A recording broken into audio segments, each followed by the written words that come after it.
ఇవాళ మన 90 డేస్ ఛాలెంజ్‌లో day 3. Hello guys welcome back to another episode of life of మచ్చా. నైట్ ఫ్రెండ్స్ బర్త్‌డే పార్టీస్ ఉండే. ఇంకా నైట్ అక్కడనే చిల్ అయ్యి ఇంటికి స్టార్ట్ అవుదాం అనుకునే వరకు స్నో పడుతుండే. సో స్నో స్టార్మ్ ఉందని వార్నింగ్స్ అయితే వచ్చినాయి యూఎస్‌లో. సో యూఎస్‌లో ఉండే వాళ్ళందరూ జర జాగ్రత్తగా ఉండండి. చిన్నప్పుడు ఇండియాలో ఇంట్లో కూర్చొని కిడ్ వర్సెస్ క్యాట్ చూసుకుంటా ఆ స్నో అదంతా ఎంజాయ్ చేస్తుండే.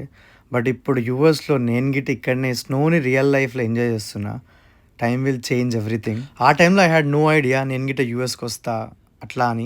మనాలి ఎల్లుండే అక్కడ గిట్ట చిన్న చిన్న ఎంజాయ్ చేసిండే. బట్ కంప్లీట్లీ లైఫ్ మొత్తం ఇక్కడనే ఈ స్నోలా ఇట్లనే అయి ఉంటుందని చెప్పేసి అయితే నేను అసలు అనుకోలేదు. సో బీటెక్లో ఉన్నప్పుడు స్టార్ట్ అయింది నాకు ఈ మాస్టర్స్ చేయాలి యూఎస్కి పోవాలని చెప్పేసి. సో బీటెక్ అయిన 3 years తర్వాతకి నేను యూఎస్ మాస్టర్స్ చేయడానికి వచ్చిన. సో ఇండియాలో ఫ్యూ ఇయర్స్ జాబ్ చేసి ఉండే. ముచ్చట ఎందుకు చెప్తున్నా అంటే ఏదైనా ఉంటే గట్టిగా అనుకోండి, ఖచ్చితంగా అది అట్లా అయిపోతుంది అంతే. ఇంకా నెక్స్ట్ డే మార్నింగ్ లేచి చూసే వరకు మొత్తం స్నో ఉండే అనమాట. చెప్పిన కదా స్నో స్టార్మ్ ఉండే. So people be careful. మధ్యాహ్నం కాస్కో ఉండే వాటర్ అండ్ రైస్ కోసము. సో మేము ఈ టోటియాస్ తింటాం అనమాట. సేమ్ చపాతీ ఫ్లేవర్ ఉంటుంది. సో కాస్కోలో దొరుకుతాయి మనకి. సో చెప్పిన కదా ఫుల్ స్నో పడుతుందని చెప్పేసి 6 to 8 inches ఉండే. మేము పసాయించిపోయినాం అనమాట మధ్యలో రోడ్ మీద.